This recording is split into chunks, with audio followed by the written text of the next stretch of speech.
गाभण गाईबद्दल, गाभण गाईच्या गर्भातील वासराच्या वाढीबद्दल माहिती सांगणार आहे. तर गाय गाभण असताना 5 महिने किंवा 6-7 महिने झाल्याच्या नंतर गाभण गाईच्या वासराची काळजी घेत असताना वासरू मजबूत जन्मावं, निरोगी जन्मावं, टणटणीत जन्मावं, त्याची लवकर वाढ होण्यासाठी गाईला पौष्टिक आहार द्यायचा. त्याच्यामध्ये गहू, हरभरा, बाजरी, थोडासा गूळ, मोड फुटलेले कडधान्य द्यायचे, कॅल्शियम, कर्बोदके द्यायची, जेणेकरून वासराची वाढ होईल, स्ट्रॉंग राहील, मजबूत राहील. उडदाची डाळ, मुगाची डाळ, हरभऱ्याची डाळ याचा कळणा पण द्यायचा किंवा डाळ द्यायचे. त्याचबरोबर ज्वारी गव्हाचे पीठ पण द्यायचे. त्याच्यात मीठ टाकायचं नाही. त्याच्यात अतिउष्ण कुठले हळद किंवा कोरफड असे पदार्थ चारायचे नाही. वासरू जेणेकरून निरोगी होईल, गाय भरपूर पुढील वेतामध्ये दूध देईल, वासरू मजबूत, स्ट्रॉंग, निरोगी जन्मेल, गायीची तब्येत चांगली राहील, गाय अशक्त होणार नाही, गाय फार सुंदर आणि मजबूत आणि टवटवीत चंचल राहील.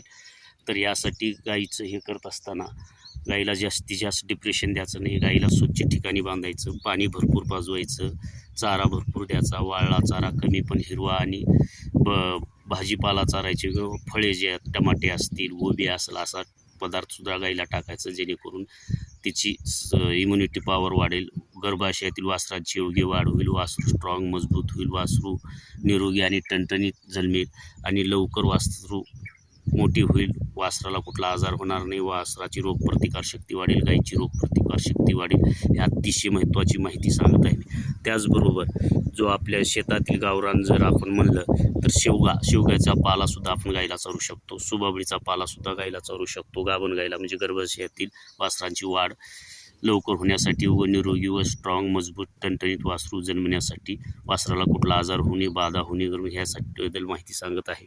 तसेच आपले जे गुळवेल असतं, तर गुळवेल आणि दिवस मावळी या दोन्हीचा बी गाईला खुराक खाद्यामध्ये थोडं थोडं कांड्या करायच्या त्याच्या, आणि तुकडे करून दिवस मावळीच्या मुळाच्या जो मासल भाग असतो तो आणि आपला गुळवेल त्याचे थोडे थोडे तुकडे करून त्याला मिश्रणामध्ये जो आपण ज्वारी काय करायची, ज्वारी कच्ची चारायची किंवा नाही, किंवा पीठ चारण्यापेक्षा ज्वारी भरडून तिला जर आपण कन्या म्हणतो किंवा उकळून जर घुगऱ्यासारखं जर चारलो तर अतिशय उत्तम, वासराची योग्य वाढ होईल, वासरू मजबूत निरोगी राहील, वासराला कुठलाच काय होणार. ही अतिशय मौल्यवान आणि महत्त्वाची योग्य अशी माहिती सांगत आहे. मी स्वतः अनुभव आहे, मी शेतकरी आहे, मी नागनाथ किल्ले आमच्याकडे देशी नसलच्या वडिलांचे 200-300 वर्षापासून पिढ्यानपिढ्या, आज ही 11वी-12वी पिढी आमच्याकडं गाय पालन आहे, देशी नसलचं, डोंगरी, दुर्मिळ किंवा इतर डांगी असेल, खिलार असेल, कोणत्या अनेक असतील, देवणी, लाल, कंदारी,